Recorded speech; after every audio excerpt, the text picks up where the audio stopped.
はじめまして、秀樹と申します。現在は事務職をしながら、0歳児の息子、ひふみんを子育てしているシングルファーザーです。36年しか生きていませんが、少しだけ僕の人生について話させてください。ちなみにひふみんは、6年前に結婚した元妻との間に生まれた子供です。ですがそんな元妻とはあることがきっかけで半年前に離婚してしまいました。アレクサ、1分半のタイマーかけて。彼女との出会いは29歳の時にマッチングアプリがきっかけで出会い、その翌年には結婚しました。その頃の僕は派遣社員として事務職の仕事を始めたばかりということもあり、仕事の息抜きの一環でマッチングアプリを始めていました。その時に元妻と出会ったのです。もともとオタク気質だった僕と元妻は共通の趣味があったこともあり、すぐにお付き合いを始めることになりました。そんな僕ですが、過去にいろいろな経験をしてきました。22歳から25歳まで正社員で会社勤めをしていたのですが、この会社が俗に言うブラック企業でした。残業するのは当たり前。その上仕事の成績が悪ければ休みは減らされ、給料も高くなく、労働時間は長いと、まさにブラック企業の鏡とも言える会社でした。ですが、もともと自分に対して我慢しがちだった僕は、無理をしてでも会社に出勤していましたが、ある時、突然出勤しようと思っても体が動かないといった症状が出たので病院に行きました。診断結果はうつ病でした。その仕事は休職をした後に辞め、2、3年フリーター生活をした後、今の仕事を見つけました。昔の職場と比べて給料は安いし、有給はないですが休みはきちんとくれます。また職場の人間関係も良好なので、会社からは派遣社員だけどうちはずっと雇用するよという話をしてくれています。派遣社員は将来が不安ですが、こんな自分を雇ってくれていることを考えると、今の職場にはとても感謝をしています。ただその将来への不安が今思えば不倫の原因だったのかもしれません。結婚してしばらく経った頃から元妻の行動が少しずつ変わっていったのです。彼女はスポーツジムでパートの仕事をしていました。主な仕事はジムの受付業務や片付け、書類整理なのでした。最初のうちは仕事が終わったらすぐに帰ってきてくれることが多くなっていました。なのでお互いの仕事が終わってから一緒にご飯を食べたり、休みの日は好きなアニメや映画などを一緒に見たりしていました。ですが、ある時から頻繁に仕事の帰りが遅くなったり、土日に出かけることが多くなりました。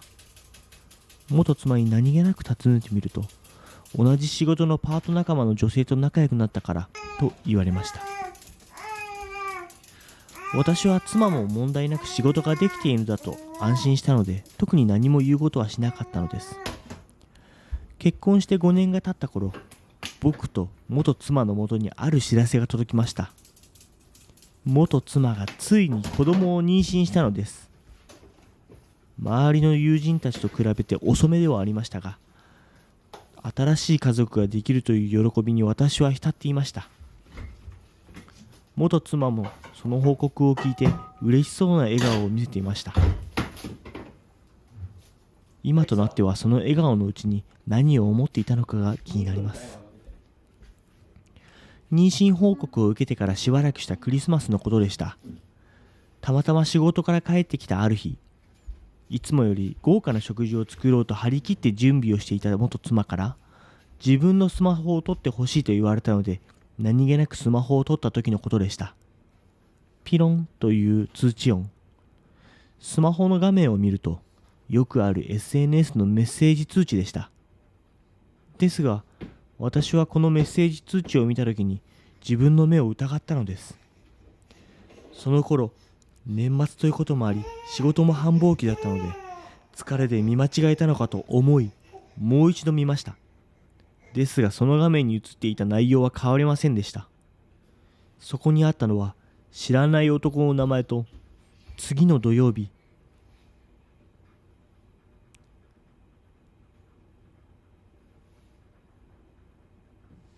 会えるのを楽しみにしてるねという一文でした。私は彼女にスマホを渡す前に不安気味に元妻に尋ねたのです。ねえ、この男の人誰？それは。彼女の表情や返しを見る限り、その男との関係は絶対知られたくなかったのでしょう。私が持っていたスマホを力ずくで奪うと、彼女は何も答えようとしなかったのです。次の土曜日、その男の人と会うの？そうよ。彼女はこちらを見ることなく、淡々とそう言いました。それって不倫してるってことだよね。そうよ。私この男の人のことが好きになっちゃったのよ。私はその一言を聞いてだいぶショックを受けました。彼女が妊娠して新しい家族ができるよう幸せを迎える直前で、私はいきなり地獄へ叩き落とされたような感覚を覚えました。その出来事が起きてしばらくしてひふみんが生まれたのです。ですがその時にはすでに私と彼女は形だけの関係になっていたのです。ひふみんが生まれる前に離婚をしたことはひふみんのためにも良くないと思い、お互いに話し合った上での結果でした。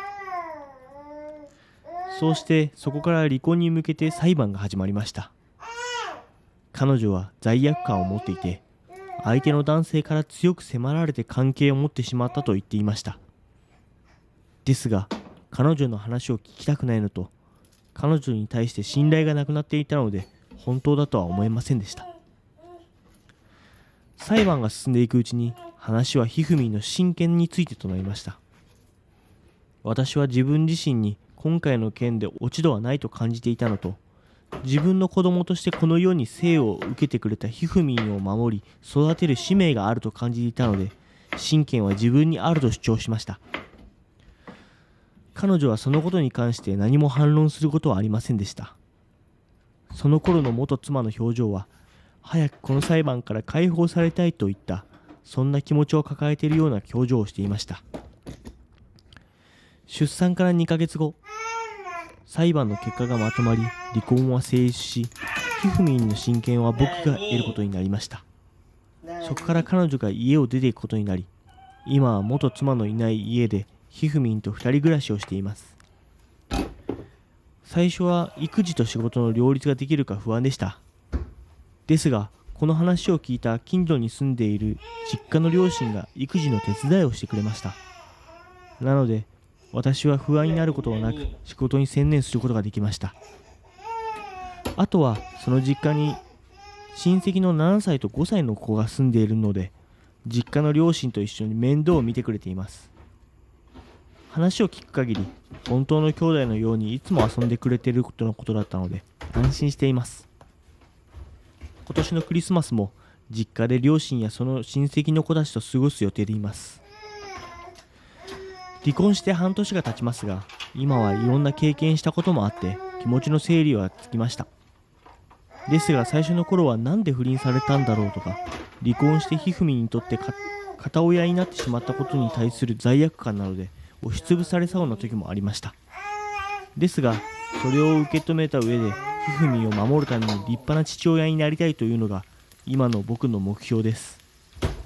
まだまだ頼りない父親ですが、今後ひふみんが成長していくとともに僕も父親として成長していこうと思います。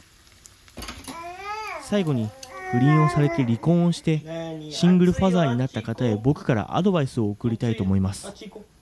不倫をされたことはとても辛いと思います。ですがいつまでも辛いことばかり目を向けていては何も始まりません。いろんな経験をして